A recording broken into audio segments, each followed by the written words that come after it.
Hi guys, welcome back to SSA Athletics, and in this video we're going to be looking at the men's 60 metre indoors in possibly one of the greatest races of all time. Let's rephrase that.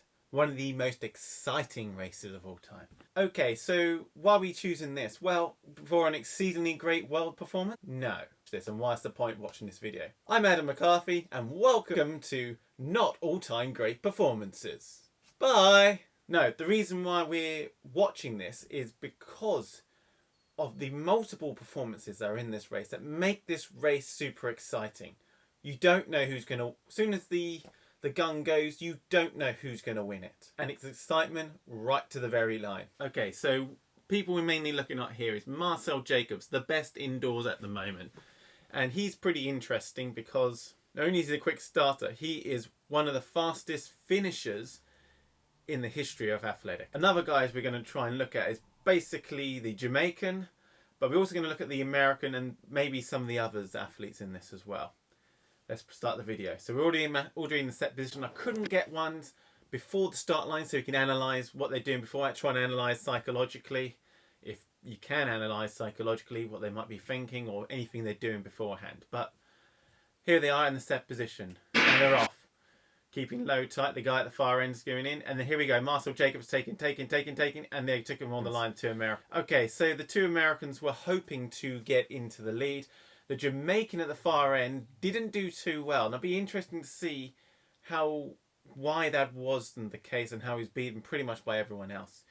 But the two Americans have gone off hard and fast, which is exactly what you need to do in a 60 metres. But they were effectively beaten the line. Here we are watching the actual finish to the line itself. Marcel Jacobs. Oh, it's so close! It's so... managed to eat up the line, and here he is. He beats them to the dip of the line. So when you dip, there's two ways effectively doing it. There's the traditional way, the textbook way in which they tell you, is which you lean, you thrust your... I'm trying to do this with a really long camera angle. It's not going to work, camera lens. But basically you thrust your arms back and it pulls your chest forward, and you throw your chest forward and you get it over the line. The original ruling was, and you can probably tell the reason why they've taken this ruling out, the UKA book, is that your time's measured from the bra line where your chest is. Yeah, you can see why that probably got taken out. But anyway, yeah, you get measured from the chest. So what you do is you run, you have your arms straight, you throw them back, you push the chest out, and you go across the line. The other way is simply with the arm closest to it. So I'm running up, so my left arm is the one I'm going to throw forward. I come over the top and through, and I effectively push forward, and this is where it measures here from the chest, or because it's the furthest point forward, and it's easier to throw your arm forward. The problem is you can't necessarily get that chest to come over forward when you're throwing your arm forward. It's a lot harder, and this is the non-traditional way to do it. This is what Carsten Varheim and some others have started to do. What some have also started to do is actually to help that situation. They bring their arm over and they turn their head to try and get more of this part of the shoulder, the pec, over the line. Well, not it's the pec, it's actually technically part of the shoulder. But yeah, it's not an easy way to do it. Well, it's easier, but it's still, for many people, not the best way. I prefer the traditional way of throwing my arms and chest back. I know for some people who find it very difficult to lean, throwing your arm forward is the compromise, so to speak. I think Jacobs might have done it. It's Jacobs.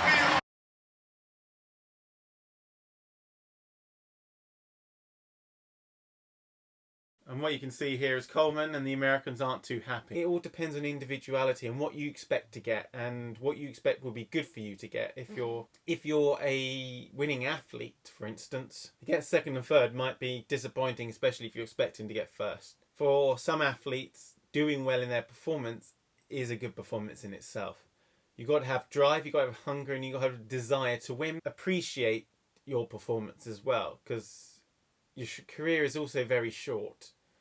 And if you're going to beat yourself up over it, then you're not going to enjoy yourself necessarily to the full.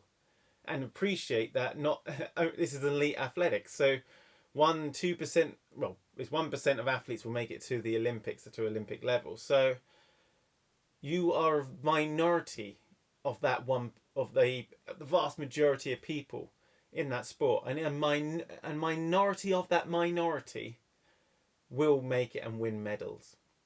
Of course, if you're inside that environment, you're seeing people win medals all the time, then that's probably slightly different.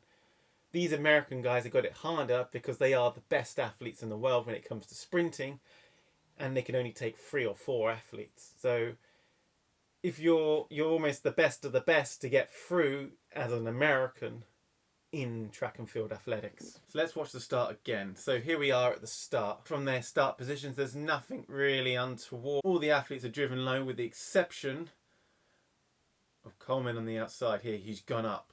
The American here's gone up a little. He's effectively what it is. His head's come up. Even though he's looking down, his body's come up. And you want to be like a plane. You want to come up and gradually get up. Now, some athletes will get up earlier than others, but it's all about maximizing that drive phase, because that's where the acceleration comes from. And then but you can't stay in that drive phase because you would run slow. So that's why you need to come up slowly, not slowly, but gradually like a plane. So you're upright and you're able to open up your legs so you can run faster. They're all relatively relaxed at the end, but Marcel Jacob is finishing strong. If this was 100 metres, he would have beaten him by far, the other two. And then beats him on the dip of the line. When we look at the athletes like this, they're not getting faster throughout the race. What it is, you build up to your maximum pace and you're trying to hold on. So the athlete who is able to maintain their speed the longest will generally be the winner, providing they're able to get up to maximum pace faster than everyone else, or in tight line with everyone else, but ultimately get that speed. Good example, probably Usain Bolt's probably a fine example actually, not necessarily the best starter, but once you get up to acceleration and get up to his maximum speed, with his long legs, he's able to hold it longer because he's able to eat up the ground quicker. Guys, I really hope you enjoyed that analysis of that 60 metres from the World Indoor Athletics Championship. I'm Adam McCarthy. Make sure you subscribe. Check out all our other channels, like our Facebooks. We got a training page, but we've also got one about the Athletics Club itself, and a website about the Athletics Club, which we train and teach on a Monday and a Wednesday. If you're in the South End area, it'd be great to see you there. I'm Adam McCarthy of SSA Athletics again, and I will see you in the next one. Bye.